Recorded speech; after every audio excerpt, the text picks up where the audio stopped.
Hello guys, स्वागत है मेरे यूट्यूब चैनल पर। मैं करने वाला हूँ चैप्टर 7, जो कि आपको पता है कि मैं कौन से करने वाला। आपके लिए डेस्टिनी हंटर, जो कि चलो शुरू करते हैं बिना किसी बकचोदी के। सिस्टम कहता है कि आपने प्राइमरी इंसेक्ट ग्रेड के बॉस इनरमॉस वर्म को हरा दिया है। और फिर सिस्टम कहता है कि उपलब्धियों की गणना हो रहा है। और फिर दूसरे सीन में दिखाया जाता है कि सिनसुआ कहती है कि हमने कर दिखाया। और फिर सिनसुआ एमसी को देखते हुए कहती है कि शिवगांगरेम, क्या तुम ठीक हो? और एमसी कहता है हाँ मैं ठीक हूँ। सिस्टम से नोटिफिकेशन आता है और फिर सिस्टम कहता है कि आपने अपने से ताकतवर ओपोनेंट को हराने के लिए आपको रिवॉर्ड के रूप में एक्स्ट्रा कर्मा पॉइंट मिलता है। और फिर सिनसुआ कहती है कि ये पहली मंजिल है, बाहर जाने का रास्ता लगता है सेफ है। फिर सिनसुआ किस दरवाजे को खोलते हुए कहती है कि हम बाहर निकल सकते हैं अब इधर से। और फिर सिनसुआ रूम में कुछ देखती है। सिनसुआ उस कमरे के दरवाजा खोलकर कहती है कि हम कहाँ हैं अभी। उसी रूम को दिखाया जाता है, रूम में कोई भी नहीं होता है। सिनसुआ कहती है कि ये बिल्डिंग निश्चित रूप से सिटी के मिडल में है। एमसी कहता है कि ये टोटेम पोल से लॉबी में क्यों है,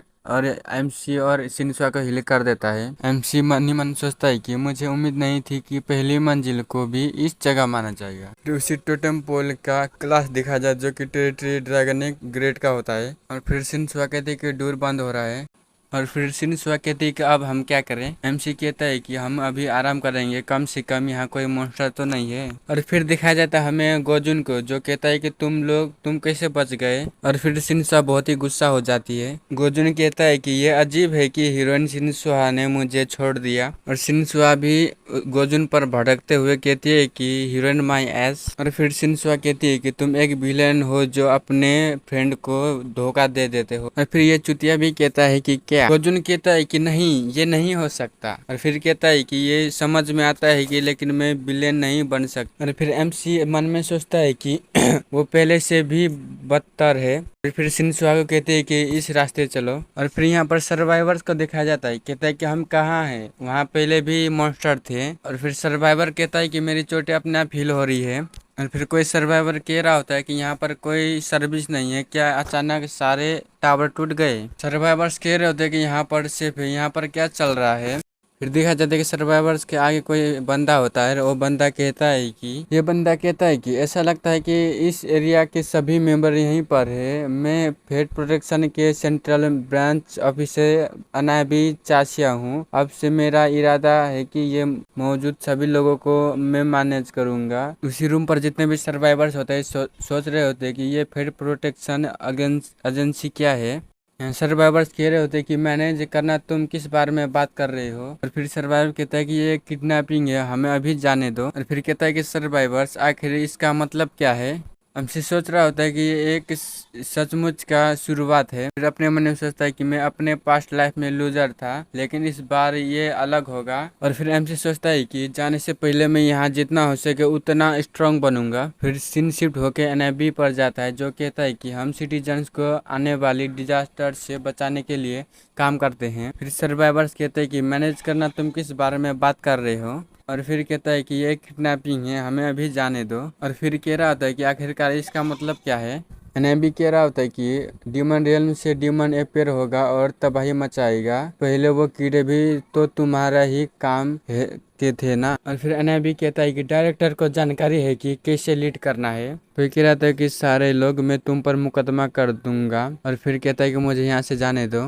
गोजुन को दिखा जाए तो वो बहुत ही गुस्सा हो जाता है। और फिर कहता है कि गोजुन तुम शट अप, सारे चुप हो जाओ, तुम स्टूपिड ट्रास। और सारे सर्वाइवर उसी गोजुन को देख रहा होता है। गोजुन कहता है कि तुम्हें समझ नहीं आया कि ये कितना स्पेशल अपॉर्चुनिटी है। और फिर एमसी सोचता है कि वो पहले जैसा ही है, लेकिन वो अलग नहीं है। एमसी सोचता है कि ये रहने के लिए चुना जाना एक स्पेशल अपॉर्चुनिटी है। और फिर एनआईबी कहता है कि मुझे लगता है कि आपको ये दिखाना जल्दी होगा कि बाहर क्या हो रहा है। एनआईबी कहता है कि सब लोग शांत हो जाओ और बैठ जाओ। फिर एनआईबी कहता है कि आप अभी जो देख रहे हो वो लाइव फुटेज है सियोल की। और फिर एनआईबी सियोल की सारे फुटेज दिखा रहे थे जहाँ पर मॉन्स्टर अपेयर होते हैं। एनआईबी कहता है कि पूरे नेशन में डीमन रियल्म नामक एक अन्य स्थान में प्रकट हुआ है और उसमें से मॉन्स्टर निकलते जा रहे हैं। और कहता है कि फेथ प्रोटेक्शन एजेंसी भविष्यवाणी की थी कि एक ऐसा ही होगा। और एनआईबी कहता है कि इसीलिए कुछ साल पहले हमारे पास चाशिया थे। और कहता है आप सभी ने अपने एबिलिटी को अवेकन किया है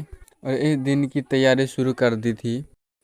और फिर कहता है कि हालांकि अराजकता की दुनिया में हमें और अधिक अवैज्ञानिक लोगों की आवश्यकता है। और फिर कहता है कि हमने आप सभी को यहाँ बुलाया है क्योंकि हमारा मानना है कि आप में सभी नॉन अवैज्ञानिक से ज्यादा पोटेंशियल है। फिर नबी कहता है कि हम प्रोटेक्शन एजेंसी के प्रबंध की तरह आपको अवैज्ञानिक और स्ट्रॉन्गर होने में मदद करेंगे। नबी कहता है कि प्लीज पहले ये चेक करने के बाद डिसाइड करना कि तुम्हारा एबिलिटी क्या है।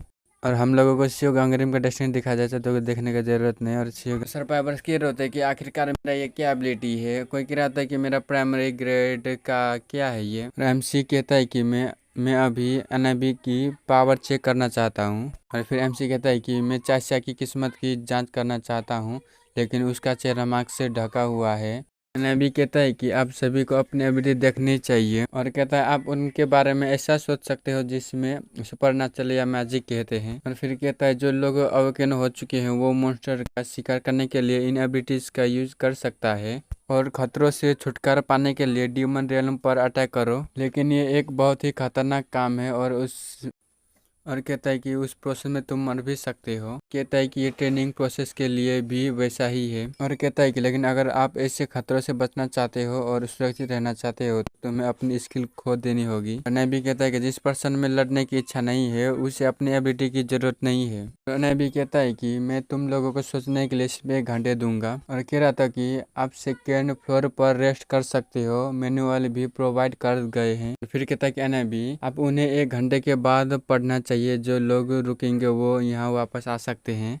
और फिर एनआईवी कहता है कि और जो लोग जाएंगे वो तीसरी मंजिल के एग्जिट से ऐसा कर सकते हैं। और फिर कहता है कि जैसा कि मैंने कहा एक बार आप चले गए तो आप फिर कभी डेस्टिनी विंडो को नहीं देख पाएंगे। फिर कहता है कि फिर मिलेंगे। और कहता है कि ये समय है, मैं यहाँ मानूंगा कि जो लोग यहाँ बचे वो ट्रेनिंग में पार्टिसिपेट करने चाहते हैं। और कहता है कि ये फर्स्ट गेट है। और कहता है कि एक बार में सिर्फ 3 लोग जा सकते हैं। और कहता है कि और यदि आप ट्रेनिंग गेट में सफल हो गए, ये गेट से बाहर गए तो आप फिर से यहीं एंड अप हो जाएंगे। और कहता है कि हर एक रूम के लिए एक अलग मेथड की जरूरत होती है। आप यहाँ चेक कर सकते हो कि आप अंदर हैं। और पहले कमरे में कोई लिमिट नहीं है कि आप कितने बार प्रयास कर सकते हो, लेकिन यदि आप सक्सेस होने से पहले ही चले जाते हो तुम्हें सब कुछ फिर से शुरू करना होगा। उन्हें भी कहता है कि ये एक आइटम बॉक्स है जो सभी को प्रोवाइड करा जाएगा। कहता है कि सभी लोगों को सप्लाई सेंटर में इंटर करने से पहले एक बॉक्स लेना होगा सभी लोगों को। फिर कहता है कि अगर तुम इंजर्ड हो तो अपने आप को मौजूद हीलिंग आइटम का यूज कर सकते हो या टोटम पोल से ठीक हो सकते हो। इसके लिए तुम्हें लॉबी में आना होगा।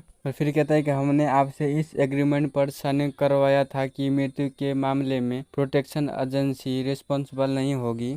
और फिर कहता है कि लेकिन हम आपको सपोर्ट करने की प्लान बना रहे हैं ताकि आप ऐसा ना हो। और फिर एनआईबी कहता है कि फिर चलते हैं। और कहता है कि सब लोगों को गुड लक। और फिर एनआईबी वहाँ से चला जाता है। बंदा हाथ उठा के कहता है कि मेरे साथ जाने के लिए कोई किसी की तलाश है।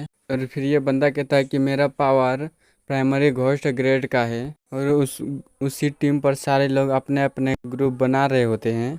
एमसी अपने मन में सोचता है कि एक देहाती श्रम बाजार की तरह है जो कि बहुत ही आवाज़ हो रहा था इसलिए। एमसी के पीछे सिंसुआ आते हैं। सिंसुआ कहते हैं कि शिव गांगरिम। सिंसुआ कहती है कि बिल्डिंग पर वापस आने के बारे में थैंक यू। और फिर हमारा एमसी पीछे देखता है सिंसुआ को। सिंसुआ कहती है कि तुम्हारे पास अभी तक कोई पार्टी नहीं है, ठीक है मेरे पास भी नहीं है। सिंसुआ कहती है क्या आप मेरे साथ जाना चाहते हो। और फिर एमसी का नाम लेता है। एमसी डिप्रेस हो रहा होता है। एमसी कहता है कि शुक्रिया। और फिर एमसी सोचता है कि हर कोई तभी जिंदा रह सकता है जब शिव गांगरिम मर जाएगा। सारे वजह के कारण मैं हूँ कह रहा होता है एमसी, खुद को ब्लेम कर रहा होता है। सिंसुआ कहती क्या तुम ठीक हो। और एमसी कहता है कि हाँ मैं ठीक हूँ। और एमसी ने सिंसुआ को रिजेक्ट कर दिया होता है। और फिर एमसी कहता है कि मैं अपने आप में ज़्यादा कंफर्टेबल हूँ। लाइक एंड सब्सक्राइब कर देना दोस्तों भूलना मत, कल न्यू मानव आ जाएगा।